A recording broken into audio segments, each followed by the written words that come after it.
Hello, I'm Kayleigh, I'm a social worker in the UK. I was asked to do this video because I am a practicing social worker, and I've also shared some videos on the topic of social work, with some covering issues around wellbeing and stress.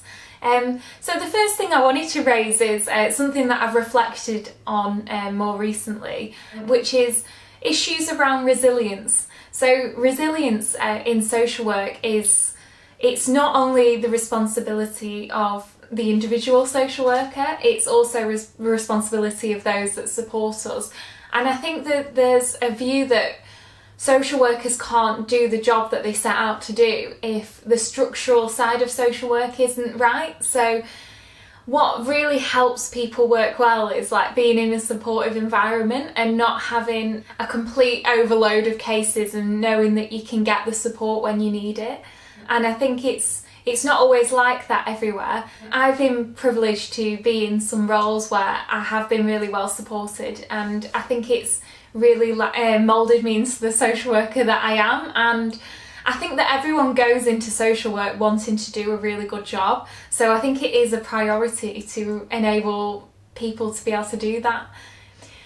In terms of actual practical things that I'd want to share on this video, there are things that you can do to support your own well-being and to make yourself feel like you're managing. One of the things is, obviously you are doing a lot of work that it's very uncertain, it's very unpredictable, things change all the time. You think you've got your day planned out and then something else happens.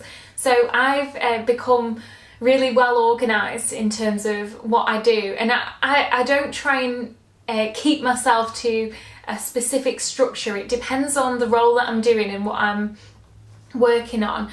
But I've found that I have a table on Word that I do every day, and I try and give myself time at the end of the day to write what I need to do the next day and write anything down that's in my head, just to give myself more separation from the day and what's going around in my head, and then so that I can then enjoy the evening without worrying that I'm going to forget something.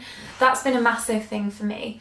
Another thing that's really helped is a colleague sort of supported me at a time where I was really struggling with stress, and I was in quite an autonomous role where I was a lone worker in a team, and I was mainly working with health professionals, and I would get a lot of calls on my phone from the people that I was supporting and other professionals. And it became quite overwhelming, the level of calls that I was getting. And I think I spoke about it in supervision, and I was given some support around it, and also around putting your phone on silent if you are having your lunch for half an hour, and giving yourself time in the day where having breaks and just moving away from it, because I think that response can be really stressful, and also when you're getting constant emails when you're trying to focus.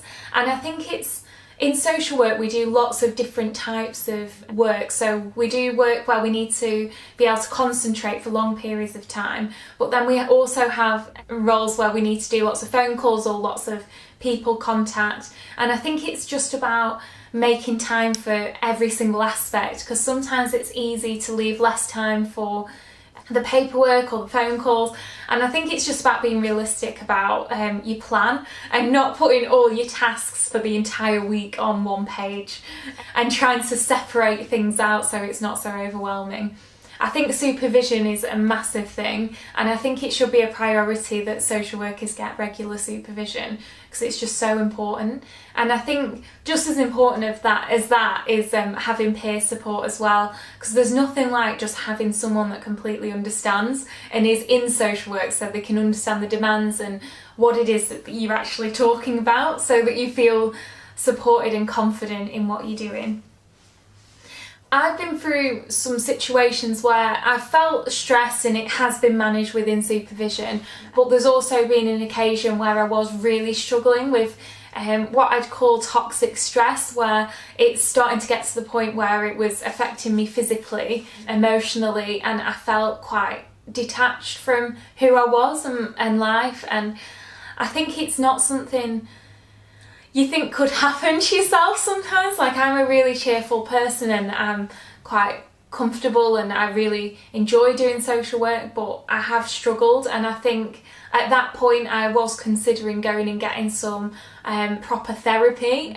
And I think it's just about acknowledging that if that's what you need, it's no negative reflection on you. I think people need to be more open about it, and when you are open about it, you realise that a lot of people have needed to open up and get support, but people just don't talk about it, because I think even though a lot of work's been done to get away from some of the negative perceptions of it, I think some of the stigma is still there. But having open conversations does help, and I think it takes a massive burden off. And all that therapy and things like that really are is when you've lost the ability to ask yourself good questions, it's someone else asking you and offering some really good structured support. And I've trained for a long time to do it, and I think it's a massively valuable resource. So there's some of my tips to help social workers.